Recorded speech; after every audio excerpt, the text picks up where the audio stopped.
What's up, everybody, and welcome back to another preview here on the channel. Big shout out to GVS Games for letting me preview this Guilty Gear Strive set of cards. I'm happy, I'm excited, and I'm really excited about Guilty Gear, available November 28th at your local game stores. You can do pre-orders right now at this exact second. The time, if you're sitting in the parking lot of your LGS, walk inside and go pre-order some Guilty Gear Strive, because I think this is the most exciting set that I have been a part of for UniVersus in a long time. I've liked the old sets. They've been fine. There's a lot of action, a lot of movement. It looks like a lot of fun happening inside the Guilty Gear Strive sets.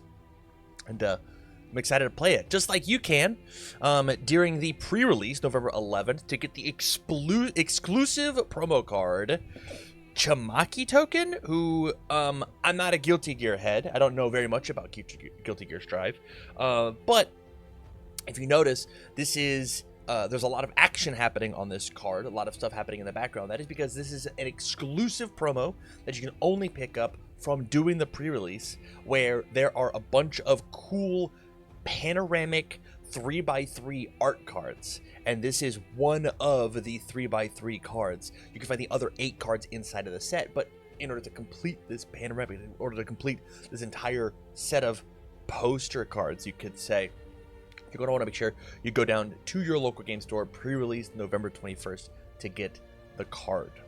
But without further ado, you came here for a preview, so let's show you a preview. The character that I'm showing off today is Nigiri Rookie.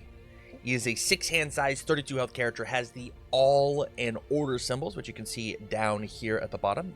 Bit of a deck building restriction. You can play with all and order cards. His 2 big keywords are he is a samurai. I'm pretty sure the first samurai ever in the game, at least with the keyword tag. And then vampire, same thing for vampire, the first vampire ever in the game. He's got a pretty big static, so let's read it.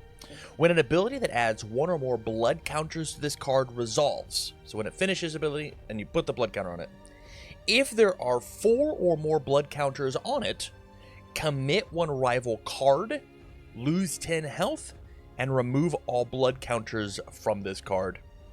This cannot reduce your health below 1. A ton happening here. Okay, before we get to the bottom hands. So if I take and I toss 4 blood counters on my character, I'm going to lose 10 health. But then I can commit any card in your stage at all. If you notice, it doesn't have that sacred text of non-character card. So if you have this really potent defensive character, as long as I am doing this and putting blood counters on my character, I could turn your best defensive piece sideways. That's really cool. The question is, how do we get blood counters? And as you can see, the bottom in hands. In here, it's your turn. So while I'm playing attacks, add 1 blood counter to this card. Your attack gets +4 damage. So I'm swinging absolutely massive. So big swing. And then on the 4th swing that I decide to give the +4 damage, I can selectively commit a card in your stage, whether that be foundation, asset, backup, or character. Whatever I want. I think this guy, if there's any more blood counter support, which I assume there's going to be, is going to be able to start committing down a bunch of cool pieces. And I like the I lose 10 health to turn off your character. I think that's very cool.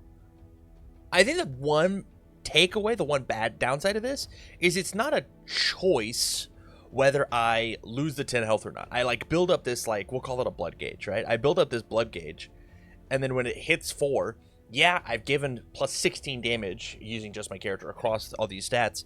But then I gave 16, I took 10, and it's unblockable. There's not anything that I can do to, stop it. Is that worth committing a rival foundation? If you win the game, yeah, sure. Why not? All in all, I think I'm just going to need to see more support of what Nigiri Rookie has got going on. And luckily enough, I have that to show you. So let's look at a foundation. Common foundation, what do you fight for? It's a 2/5. 2 low block, has both the all and order symbols, so you're allowed to put these in any all or order deck. It says enhance flip : draw 1 card period. A lot of times whenever you see these flip draw ones, they are on a first enhance or have some sort of downside or some sort of cost. The fact that this is just 2/5, 2 low block, flip draw card is very good. Sometimes they'll say just only on your turn, or first enhancer only on the rival's turn, and have some sort of gate. This is just flip, draw a card. That's great. The exactly what you want in a character that is trying to give +4 damage to all of your moves. I gotta play as many moves as possible. I'm gonna swing this sword over and over and over and over again. Great, love this piece. I think it's gonna be a staple in a lot of decks. Who doesn't love drawing cards? That's why we play card games, to draw cards. But sword swinging aside, this is Kamuri Rookie. It is a 4/3, 4 low for 3 with a 2 low block. It's got the order attuned symbol. So the way that attuned works is you can take if you notice it's a square, not a circle, you can take any order attuned card and put it in any deck where your character has that symbol. So if we go all the way back, I can be playing Nigiri Rookie on the all symbol, like that's my focus primary symbol, but because Nigiri Rookie has the order symbol, I'm allowed to play Kamuri Rookie in my deck. Let's talk about the keywords. It's got tension, which I'll talk about in a second, and then weapon. So tension, what it says is whenever you play this card, you will take a Roman cancel token, which comes in every single pack, and put it into your momentum face up. So it gives you a momentum to then spend either with the 4 abilities on the Roman cancel, or by using some other momentum-based ability, such as Blitz. If you have 1 or more counters on your character, this attack gains EX2. Our character gives blood counters, and then if we have a thing, we've got EX2. So my timing is a little weird here. Let me explain it just a little bit. Blitz happens whenever the first thing that I do whenever I play the card. So I play the card, we pass responses, excuse me. We go into the enhanced step, and the first thing I have to do is I have to play both blitzes here.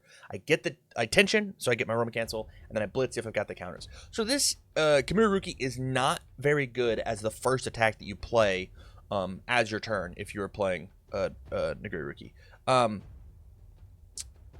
We want to play this guy second, and so we take and play an attack. We give it the +4 damage. We get our blood counter. We play Kamuri Rookie. We tension, get our momentum. We blitz. I've got the counter. It now has the X2. I can now spin the momentum. So if I want to, Kamuri Rookie can be a 6 low for 7 if I decide to put another blood counter on with my character. Good. Great stuff. Great. Love it. And then my last attack that I have to show is an ultra rare called Blood Sucking Universe. It is a 5/3, 3 high for 5 with a 2 mid block. Again, has the all and order resource symbols. So I get to put it in any all or order deck.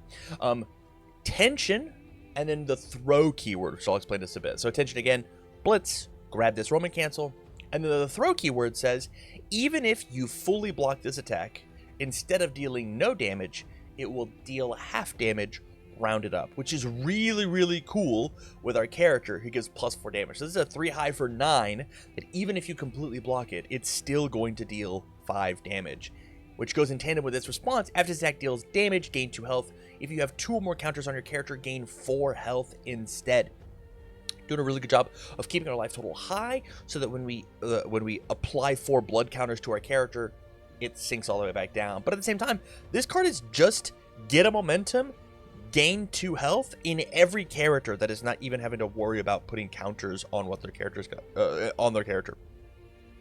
So cool, so good. I think this is, if you were trying to go for a throw deck, matters. The fact that this throw gives you momentum off of the tension, and when you full block, you deal damage, which means you generate a momentum from it going to at the end of the turn. It goes to go to momentum. This card just like generating 2 momentum is so strong, especially with how good the tension responses are, especially like on defense, right? This card pays for the, I think it's purple. I should have put it up on the screen. The purple defensive, like, this unblocked attack deals 3 damage. Incredible for keeping your health high. That alone makes Bloodsucking Universe completely and totally worth it. I'm really excited to see what Bloodsucking Universe can do inside of matches, and I'm really excited to play with it. And you can, and I can. Available November 28th. Again, the pre-release is going to be happening very soon. I believe on the 21st. It's fully out, available on the 28th. Make sure you go and you pre-order all of your product.